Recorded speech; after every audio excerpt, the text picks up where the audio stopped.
माझे नाव पूजा आहे आणि आम्ही एका खेडेगावात राहत होतो. माझे बाबा गावापासून 10-15 किलोमीटर अंतरावर असलेल्या शहरात एका कंपनीत नोकरी करत होते. परंतु कंपनीच्या मालकाने बाबांना एका महिन्यासाठी बाहेरगावी दुसऱ्या कंपनीत पाठवले होते. म्हणून घरात मी आणि आई दोघीच राहत होतो. माझी आई दिसायला सुंदर व भरदार शरीराची होती. तिला पाहता क्षणी कोणीही पुरुष तिच्या प्रेमात पडेल एवढी सुंदर होती.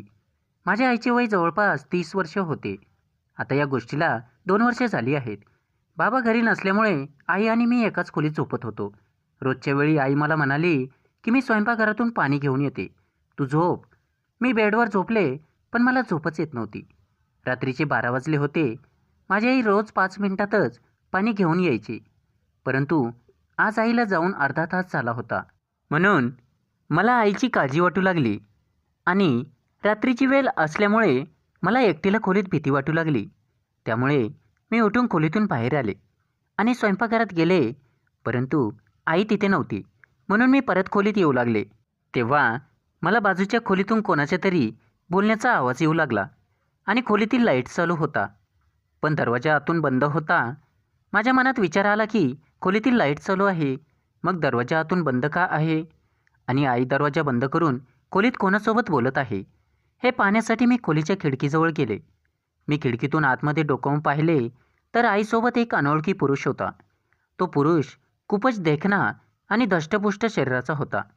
आई त्या पुरुषाजवळ बेडवर बसलेली होती आणि त्याला म्हणाली, लवकर आवरा, नाहीतर माझी मुलगी येईल आणि मला स्वतःवर नियंत्रण ठेवणं कठीण झालं आहे. आता लवकर माझी इच्छा पूर्ण करा, एकतर आज तुम्ही यायला उशीर केला आहे. तेव्हा तो पुरुष हळूहळू आईच्या जवळ आला आणि आईला घट्ट मिठी मारली. आईला त्याने मिठी मारली व दोघे एकमेकांच्या मिठीत हरवून गेले आणि त्यांच्या इच्छा पूर्ण करू लागले. मी बाहेर उभी राहून खिडकीतून त्या दोघांना बघत होते. तेव्हा अचानक मला ठसका आला आणि माझ्या आईने मला बघितले. मी घाबरले आणि लगेच माझ्या खोलीत आले. काही वेळाने आई पण आली आणि तो पुरुष निघून गेला.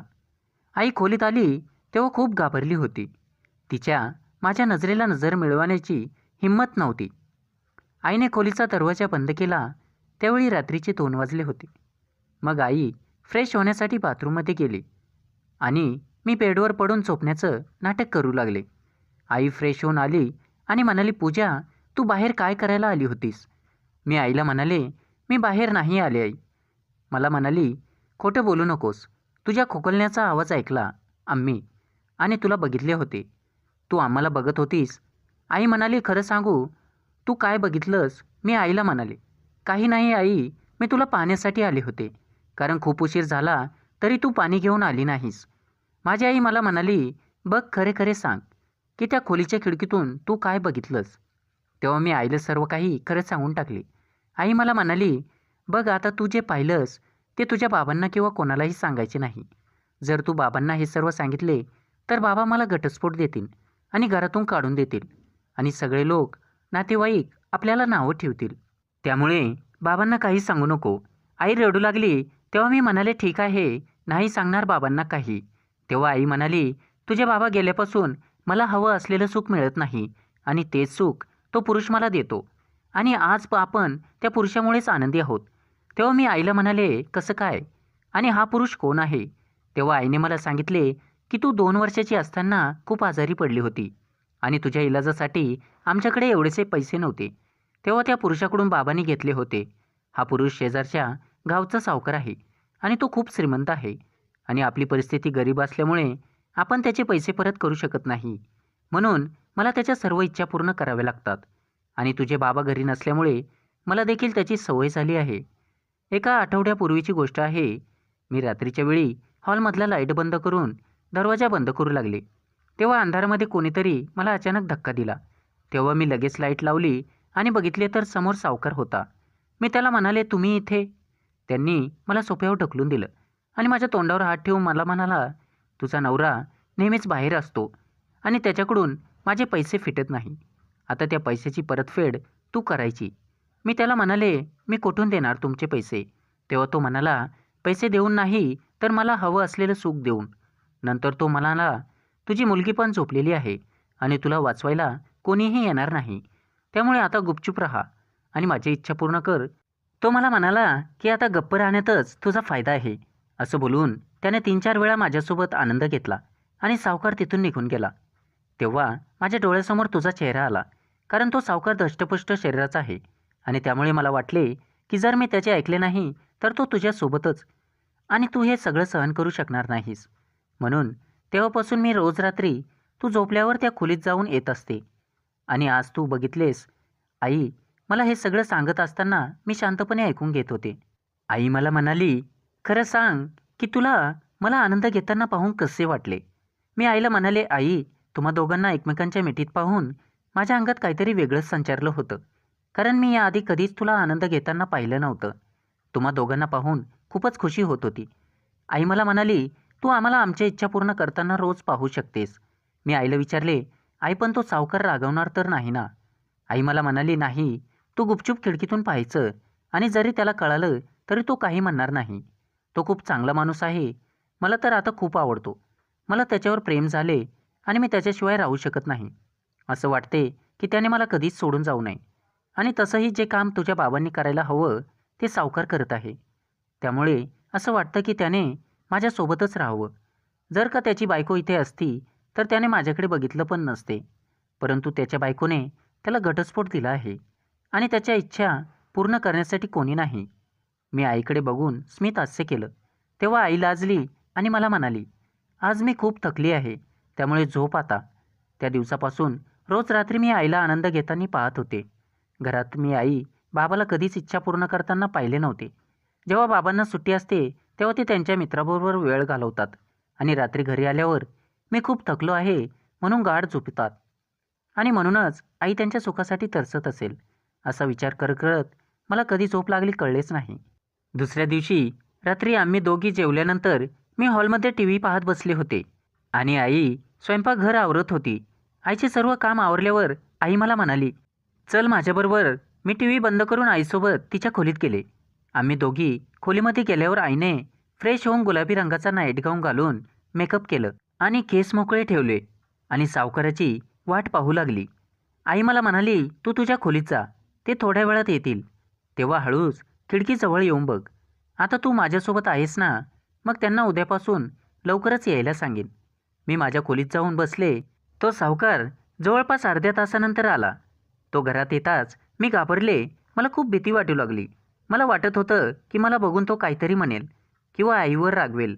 पण त्या सावकाराकडे माझ्याकडे बघून न बघितल्यासारखे केले आणि आईच्या खोलीत गेला. आई त्याच्याजवळ गेली आणि त्याला म्हणाली, किती उशीर, केव्हापासून मी तुमची वाट पाहते. तेव्हा तो सावकार आईला म्हणाला, आज तू खरंच खूप सुंदर दिसत आहेस. असं म्हणून हळूहळू आईला स्पर्श करू लागला. तो आईची सुंदरता पाहून भारावून गेला आणि आईला घट्ट मिठी मारली. त्याच्या सर्व इच्छा पूर्ण केल्या. जेव्हा ते थकले तेव्हा तो सावकार त्याच्या घरी निघून गेला आणि आई माझ्या खोलीत आली. आई खोलीत आली. आई येताच बेडवर झोपली आणि दुसऱ्या दिवशी सकाळीच उठली. मी आंघोळ करून नाश्ता करण्यासाठी स्वयंपाकघरात गेले. तेव्हा आई माझ्याकडे बघून लाजली. ती खूप खुश दिसत होती, जसं एखादं फूल फुलते. सेम तसंच आईसुद्धा आनंदाने फुललेली असायची. माझा नाश्ता खाऊन झाल्यावर आई मला म्हणाली, चल माझ्यासोबत, तुला बरेच काही सांगायचं आहे. मी आणि माझी आई खूपच खुश आणि आनंदी असायचो. पण आम्हा दोघींच्या आनंदाला कोणाची तरी नजर लागली. ते म्हणतात ना, खोटं कधीच लपत नसतं. तसंच आमच्या मायलेकीसोबत झाले. एक दिवस माझ्या ट्युशनच्या मॅडमने बाबांना माझ्या अभ्यासाविषयी तक्रार केली आणि शिकवत असताना माझे लक्ष नसते, अशा बऱ्याच तक्रारी माझ्या बाबांकडे केल्या. तेव्हा बाबा मला रागात खूप काही बोलले. माझ्या बाबांचा रॉकेट स्वभाव बघून मी खूप घाबरले होते. त्यामुळे तेव्हापासून मी विचार केला की आता इथून पुढे अभ्यासाकडे दुर्लक्ष करायचे नाही आणि आईच्या या कामात साथ द्यायची नाही. मी आता सरळ रस्त्यावर आले आणि माझ्या लक्षात आले की माझी आई हे चुकीचं करत आहे. परंतु माझ्या आईची मजबुरी होती, कारण ती सावकाराचे पैसे परत करू शकत नव्हती. असेच काही दिवस गेले आणि अचानक एके दिवशी माझे बाबा घरी आले आणि त्यांनी कंपनीतून 15 दिवसाची सुट्टी घेतली. बाबा आता घरातच थांबू लागले. आईसोबतच राहू लागले आणि आईवर खूप ध्यान ठेवू लागले. माझे बाबा असे का वागत होते हे माझ्या आईला काही कळतच नव्हते. एके दिवशी मध्यरात्री आई पाणी पिण्याच्या बहाण्याने गेली.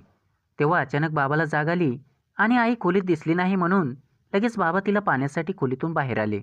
तेव्हा बाबांना बाजूच्या खोलीतून विचित्र आवाज ऐकू आला, म्हणून बाबांनी खिडकीतून डोकावून पाहिलं तेव्हा आई सावकाराच्या मिठीत होती. हे सर्व पाहून बाबा जोरात ओरडले आणि दरवाजाला धक्का दिला. तेव्हा आई घाबरली आणि लगेच दरवाजा उघडला. तेव्हा तो सावकार तिथून निघून गेला. बाबा त्याला काहीच बोलले नाही, परंतु आईच्या एक थोबाडीत ठेवून दिली आणि तिच्या आईवडिलांना बोलावून घेतले आणि त्यांना म्हणाले, तुमच्या लेकीला घेऊन जा. तिने माझा विश्वासघात केला आहे. मला आत्ताच्या आत्ता घटस्फोट पाहिजे. तेव्हा आई बाबांना माफी मागू लागली. आई बाबांना म्हणाली, मला माफ करा, माझ्याकडून खूप मोठी चूक झाली. परंतु तुम्ही जे काही पाहिलं ते सत्य नाही. सत्य काय आहे ते मी तुम्हाला सांगते. याच्यात चूक आपल्या दोघांची आहे. तुम्हाला माहीत आहे की आपण आपल्या मुलीच्या इलाजासाठी सावकाराकडून काही पैसे घेतले होते आणि ते पैसे तुम्ही परत न केल्यामुळे सावकार तुम्ही घरी नसल्याचा फायदा घेऊन माझ्यासोबतच. तेव्हा बाबांनी आईला माफी मागितली आणि दोघांनी एकमेकांना माफ केले आणि बाबांनी सावकाराकडून घेतलेले पैसे व्याजासकट त्याला देऊन टाकले. आता दोघे आनंदाने संसार करू लागले. मंडळी, जर तुम्हाला कथा आवडली असेल तर व्हिडिओला लाईक करा, कमेंट करा आणि चॅनलला सबस्क्राईब करा. धन्यवाद.